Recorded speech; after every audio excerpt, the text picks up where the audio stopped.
Welcome to another edition of Coffee with the Goose, where we talk about things that are, let's see if I can remember this, interesting, fascinating, and irritating. Yeah, I remember. Good to have you back. I am the Goose. It's been a while. The world has just been crazy, and I think all of us are crazy along with it. But hope you're all well. We'll start, as we usually do, with a sip of coffee. My coffee, as you know, very strong, just like my opinion. Got some creamer in there to make it sweet, just like me. All right. Got a lot of ground to cover. Let's start with this, as I said, this crazy world we live in. Now, don't get ahead of me. I'm not going to say who's right, who's wrong, who's crazy, because we're all crazy, myself included. But let's make one thing clear. This world we live in has always been crazy. Always. Politics has been nuts. Religion, what do they say? Politics and religion? It's always been crazy. Nobody can ever agree. I can't say I've seen worse times, but I've seen tough times in my life. I mean, I grew up as a small child in the 60s with the civil rights movement, the Vietnam War, in the 70s with the horrible economic downturn, the bad recession that we had in the United States, lived through the Cold War. I've seen a lot in my day. But I'll admit, what's happening in the world the beginning of this year, late January, I have never, and I don't think any of you have ever seen anything quite like it. The first thing, of course, that horrible illness, followed by the lockdown, the horrible economic, not quite a recession, but it's scary. The economy has taken a deep dive. It's back on the rebound again. And then the protests and the riots worldwide. Again, I'm not going to give you my opinion and get into great detail on that, but I will say this, and it's hard to disagree with this. Everything's orchestrated. Everything in this world, when you see protests, whatever side they fall on, it's all organized. It's all planned. There's a reason that these events happen. And more often than not, it's politics. And when I say politics, like I tell my kids, politicians all have one thing in common, no matter where they sit on the political spectrum. It's all about money and power. They want your money and they want to lord it over you and tell you what you can and cannot do. It's always been that way, and it will continue to be that way. Now, how do we respond? I'll get into, the boxing and the Manny Pacquiao, which I really want to talk about. But how do we respond as ordinary people, ordinary citizens without all that power? It's the same tried and true life lessons, and that is what Jesus said.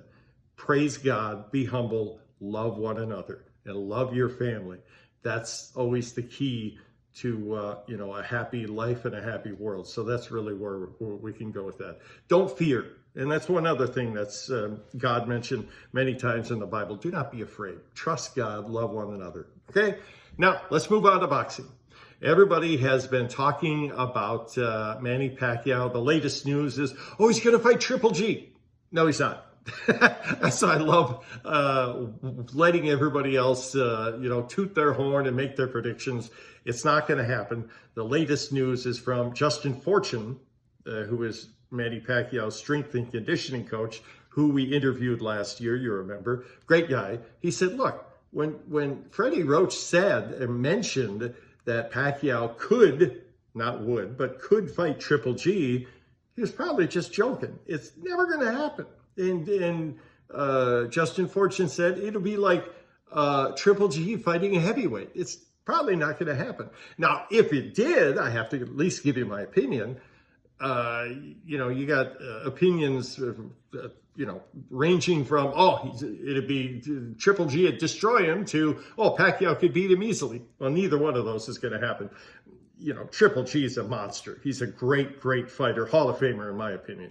Does Pacquiao stand a chance against him? Well, of course. Anybody who's followed Pacquiao's career knows Pacquiao can beat anybody. He's won in 8 different weight divisions. That would be the 9th, which would be just, amazing, unbelievable. But it's not going to happen. He's not going to fight Triple G.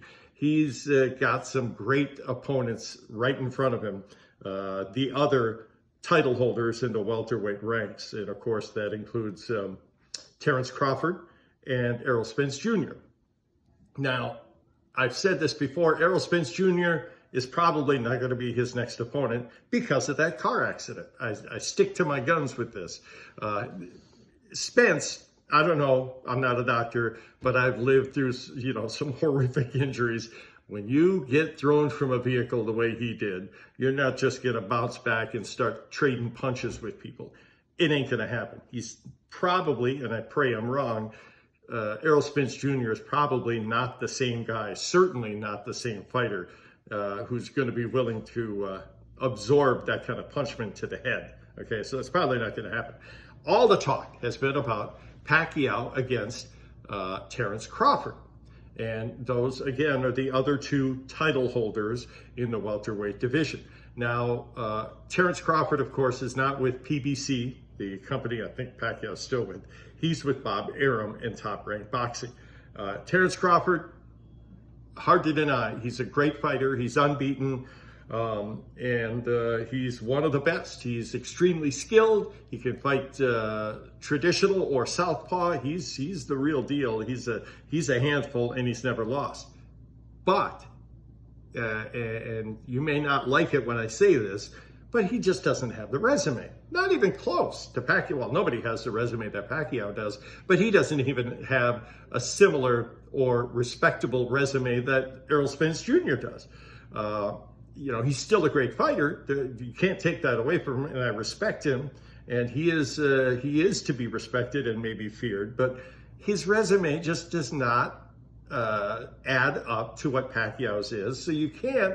And some of you guys, and you hear these people say, and I read these comments, oh, Pacquiao doesn't stand a chance. He's just too good. Yeah, we've heard this how many times before? How many times? Many, many times. And Pacquiao wins, more often than not, easily. I'm not going to say he will beat Terence Crawford easily, but I think you would have to favor Manny Pacquiao against Terence Crawford. Now, is it going to happen? We're not sure yet. We're all just, twiddling our thumbs waiting for some announcement. Pacquiao hasn't fought since July of last year, so we're going on a little more than 11 months now. And with all the, the crazy health news and, the masks and the shutdown and all that, probably not going to happen for a while. But what I don't like is the statements coming from Bob Arum, who is the top-ranked boss. You remember Bob Arum. Manny Pacquiao used to fight for many years for Bob Arum, and I don't trust Bob Arum. I don't think you would either. He's a great promoter. He's been around forever, but I don't believe him, and hopefully we'll get some kind of announcement soon, not from him, but from Pacquiao's people who you can trust. So anyhow, that's the latest. It's not going to be Triple G, although I'd love to see that fight. It's not going to be Errol Spence Jr. I'd love to see that fight too. Probably, I'm not making predictions, but it's probably going to be Terence Crawford for, reunification, almost the whole ball of wax with the welterweight division. Let's see. Let's keep our fingers crossed. We're like you guys, I'm a huge Pacquiao fan. I'm just a huge boxing fan. I love great fights. I love great fighters. I've been watching boxing since Ali and Foreman and Frazier and those guys, and Roberto Duran and all those great fighters back in the 70s and 80s. I love great fights. And every time Pacquiao fights, it's a great fight. It's not just a sporting event. It's a happening. It's a big deal. So hopefully we'll get it soon, and it's hopefully going to be Manny Pacquiao against Terence Crawford. So let's keep our fingers crossed. We will keep you up to date, and just want to let you know, I know it's been a while since we've released a video. We're going to, ramp it up here and release a lot more videos very, very soon. So stick with me. And many thanks to all you folks who have subscribed. We're going to be close to 50,000 here pretty soon. I'm very humbled and thankful. So thank you. Thank you again for watching Coffee with the Goose. We'll talk to you again next time. All right. Take care.